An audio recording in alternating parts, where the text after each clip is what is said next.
Now, according to Market Associates, Zimbabwe's 2024 outlook is marked by economic uncertainty. The country's GDP growth is projected to slow down to 3.5% in 2024, influenced by numerous factors such as policy uncertainty, agricultural challenges, and ambiguous business environments, and a constrained global economic climate. Negatives aside, the country's carbon market is projected to see some upside.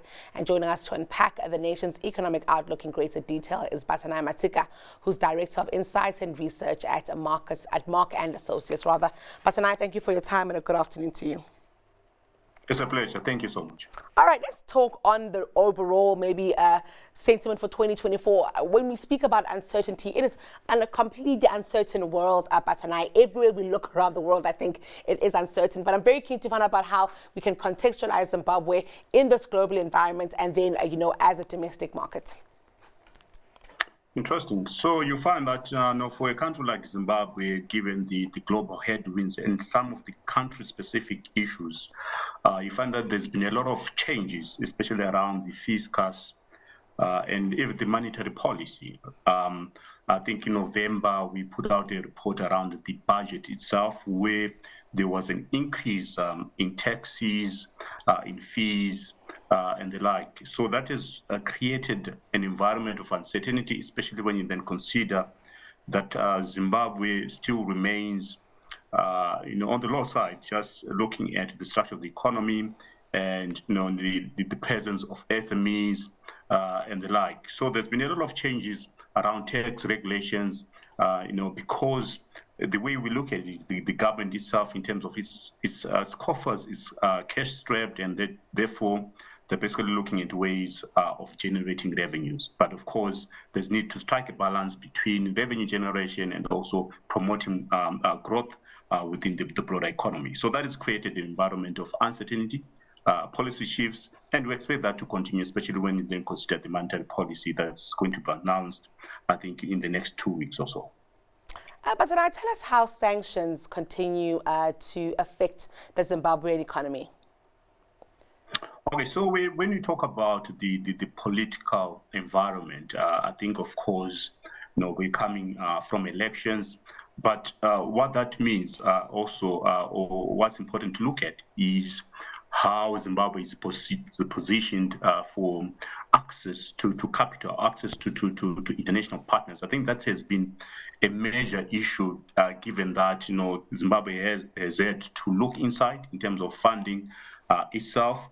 So the issue of sanctions, also put a dent in terms of how Zimbabwe will move forward in terms of access to credit lines and also things such as FDI flows. So there's need for more engagement efforts, especially on the part of the government.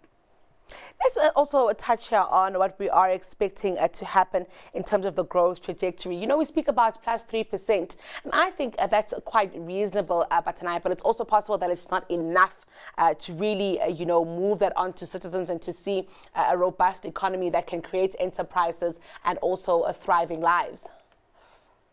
Yes. So, the 3.5% is a projection that has been put out by the government itself through the Ministry of Finance and Economic Development. But of course, if you then look at what has happened, especially when you're looking at the key sectors of the economy, that being agriculture, is going to be affected by the El Nino effect. So we don't expect output to be quite exciting this year. That's 1. 2, if you're looking at the mining sector, which also drives a lot of receipts, a lot of economic activity in the country, there's been a slump in commodity prices. I think one to point out will be the lithium prices that are actually on the low side.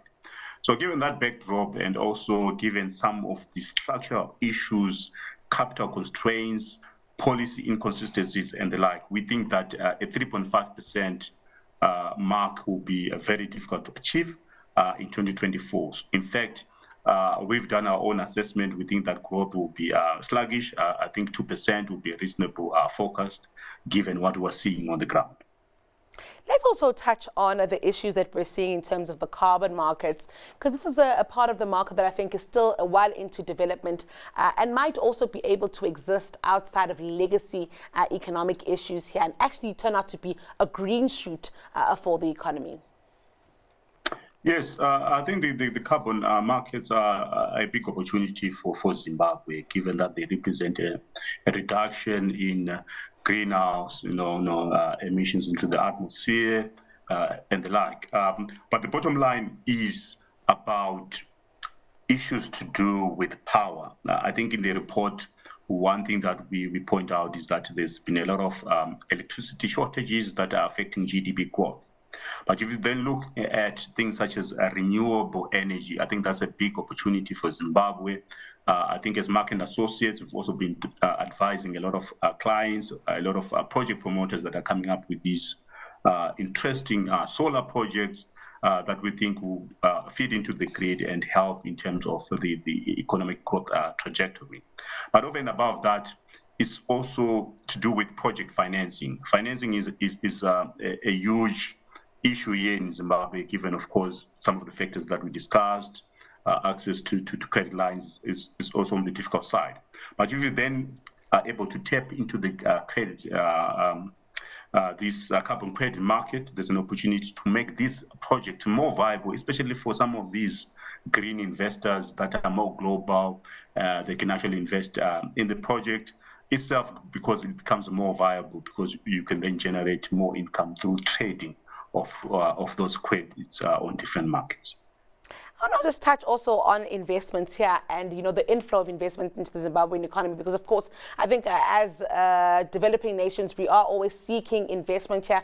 But investment always needs policy certainty, especially when we're trying to share risks among different stakeholders. Let's talk about that environment. We've spoken about uncertainty, which is okay, but is there sufficient, certainty for investment to make its way in and for those who invest in the economy to be sure of a return? Yes. So there's been a lot of efforts on the part of the government itself. I think the setup of ZIDA, the Zimbabwe Investment Development Agency, I think it has been capacitated. There's a new management team that's quite aggressive. There's been a lot of work around the policy environment itself to attract not only just the foreigners, but even the local domestic players. So that's quite exciting, given that there's that push, and of course we've seen some success stories, especially in the mining sector. I highlighted that there's a lot of activity in the lithium sector, where we've seen investors from China, and even in the steel sector. So there are, of course, some pockets of successes that we're seeing, especially on the mining sector, and that has to be extended to other sectors that we think or we feel are a big opportunity for Zimbabwe. I'm talking about even agriculture, I'm talking about services. So, of course, there's a lot of work to be done in terms of just pushing policies that are conducive for both local and foreign investors. That's all we have time for today, but of course there's actually a lot more to unpack than what we've managed to unpack today. But thank you so much for your time. That was Batanai Matsika. He's Director of Insights and Research at Mark & Associates.